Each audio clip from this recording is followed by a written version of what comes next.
Hello and welcome to another Caffeinated Intimate Video. This is the book review for 61 Hours by Lee Child, the 14th Jack Reacher novel. This one was good. Lee Child, at his best, knows how to write a thriller that is both visual and visceral. Because you see it and you feel it at the same time.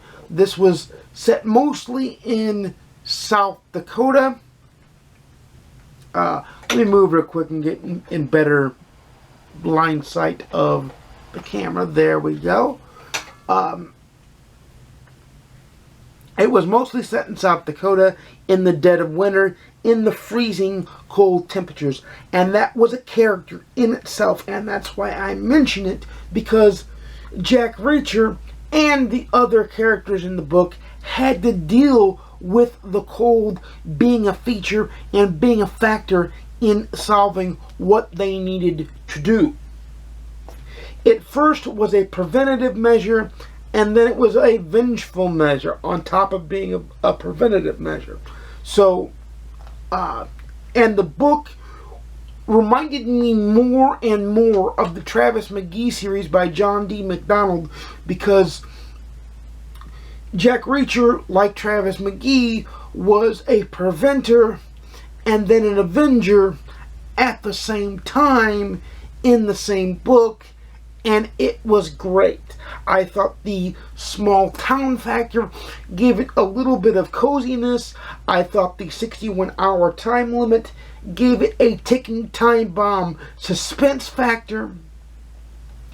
And I think now this is one of my top Jack Reacher novels that I have read and or listened to. By the way, I did read a little bit of it in physical form and on my Kindle form, and I listened to a little bit of it too, so I did all three, and I can tell you that Dick Hale did a wonderful job as the narrator of this book, and it's going to spur me on, of course, to read more of Jack Reacher this month, because you know A Wanted Man and The Affair are on my March Mystery Madness TBR. But let's get back to the book so I can give you more factors.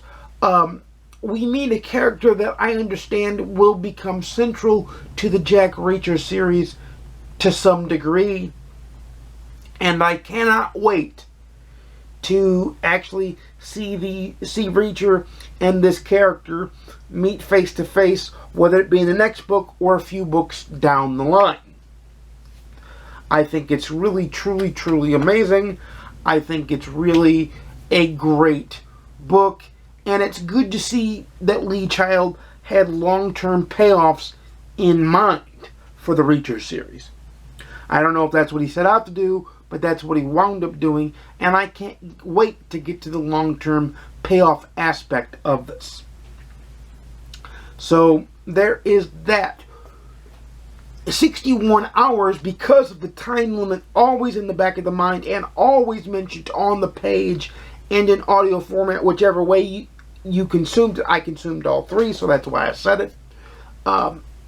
With the time factor, it's always pushing the story forward by itself narratively. It's always pushing it forward by itself in general. It's always pushing itself forward because it can. And because it's an artificial provocateur to the narrative.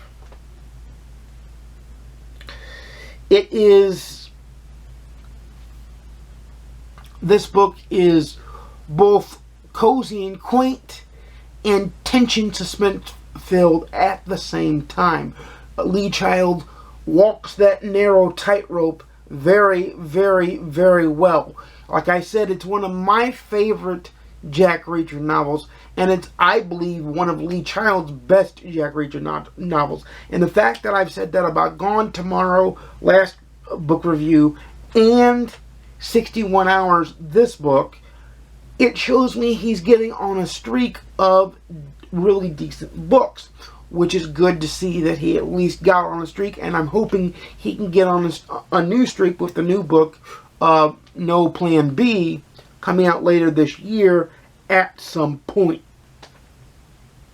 So, obviously, you guys know, because of March Mystery Madness, I'm continuing on with the series. So that question is answered, and I have more Jack Reacher books to read.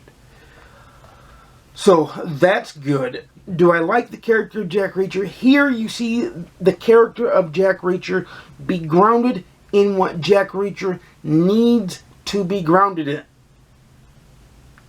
And that is his moral certitude, his moral certainty, and his principle to do right always. So that I like a lot. It is something that needs to be done a lot. It is something that needs, that makes Jack Reacher not really unique, but gives Jack Reacher his bit of identity that makes him such a strong protagonist. So there you go with that. So for my own scale, personally, it's a read it, own it, love it. On the GoodReads scale, it's a 5-star. You know I'm continuing. You know I like the book. You know I recommend the book. So there we go with that. Leave in the comments down below what you thought of Gone Tomorrow. And try to keep them spoiler free, because you know we always try to keep things spoiler free here on this channel.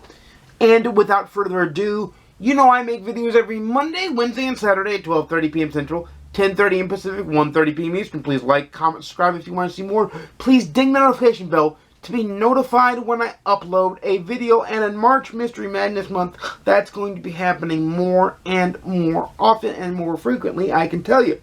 So, without further ado, keep on reading. I'll see you again soon. And peace.